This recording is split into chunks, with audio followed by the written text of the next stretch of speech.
अगर आप हमारे चैनल में नए हैं तो हमारे चैनल को सब्सक्राइब करें, बेल आइकन दबाएं और लाइक और शेयर और कमेंट करना ना भूलें। हेलो फ्रेंड्स, आपका मूवी इनसाइट चैनल में स्वागत है। आज हम लोग बात करने वाले हैं बहुप्रतीक्षित और बहुत ही फेमस मूवी डीसी कॉमिक्स की जोकर। जोकर की ये दूसरी सीरीज है। पहली सीरीज पहले आ चुकी है 2018 में और ये बेहद कामयाब फिल्म थी। जोकर से ही डीसी दोबारा खड़ी हो सकी है, क्योंकि मार्वल कॉमिक्स के सामने डीसी काफी कमजोर रही है। ये फिल्म रिलीज हुई है 2024 2 अक्टूबर को। ये एक बेहतरीन फिल्म है। पहली फिल्म जहां से खत्म होती है वहां से ये फिल्म शुरू होती है। फिल्म की कहानी में यह बताया जाता है कि जो किरदार है जोकर का, वो स्प्लिट पर्सन डिसऑर्डर से ग्रस्त है, यानी कि वो अपने आप में दो लोग हैं। पहला एफ्लेक और दूसरा जोकर। जोकर जो है वो एक बेहद क्रिमिनल माइंडेड पर्सन है और जो बेन है वो एक सीधा साधा बच्चा है। इस फिल्म में यह दिखाया जाता है कि काफी बड़े होने के बाद भी एफ्लेक बड़ा नहीं होता है, वो दिमाग से बच्चा ही रहता है। वो एक अनाथ बच्चा रहता है जिसे एक लेडी अडॉप्ट करती है, और जो लेडी अडॉप्ट करती है वो उसे यह एहसास दिलाती है कि वो बेहद खास बच्चा है और वो दूसरों को हंसाने में काफी बेहतर है। और यही बात एफ्लेक के दिमाग में असर कर जाती है और बचपन में हमें यह पता चलता है कि एफ्लेक का जो पिता होते हैं वो बेहद घरेलू इंसान करने वाले इंसान होते हैं और वो अपने बच्चे को सेक्सुअली टॉर्चर भी करते थे।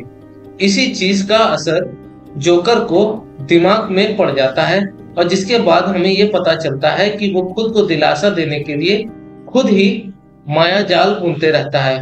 वो डे ड्रीमर रहता है। उसे ऐसा लगता है कि जो भी लोग उससे मिलते हैं वो उससे बातें करते हैं, वो उसके दोस्त बन जाते हैं। असल जिंदगी में उसका कोई दोस्त होता नहीं है। वो जिस शो को देखता है उस शो के बारे में वो ये ऐसा सोचता है कि वो शो में जा चुका है या जाने वाला है और उसका एंकर उसका बहुत ही बढ़िया दोस्त है। ऐसे सोच के कारण जोकर एक हंसी का पात्र बन जाता है और जो भी लोग उससे मिलते हैं वो उसका मजाक उड़ाते हैं।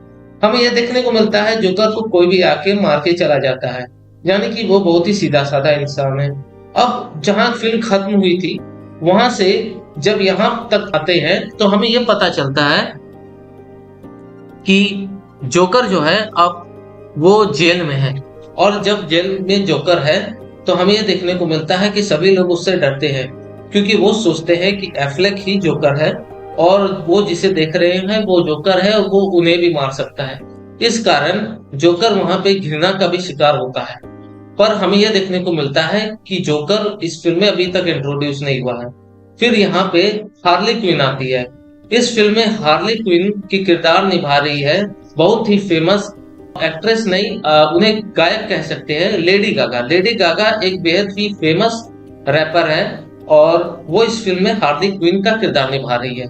और हमें यह देखने को मिलता है कि लेडी गागा इस फिल्म में एक काउंसलर के रोल पर है और वो जोकर की काउंसलिंग करती है और वो जोकर को यह बताती है कि मैंने तुम्हारा केस पढ़ा है और मुझे नहीं लगता कि तुम कोई क्रिमिनल हो, तुम्हें कम से कम एक मौका मिलना चाहिए।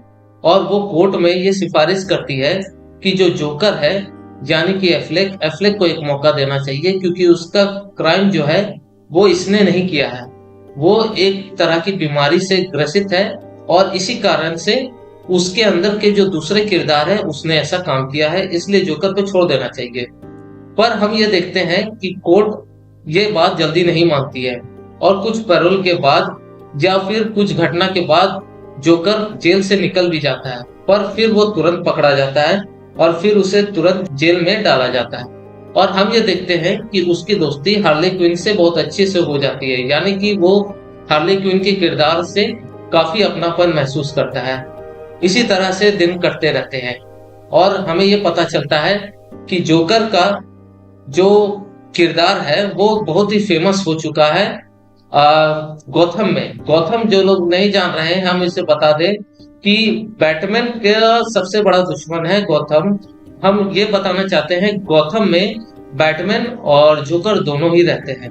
बैटमैन का सबसे बड़ा दुश्मन जो है, एनिमी है, वो है जोकर और जोकर गौथम के ही जेल में बंद है।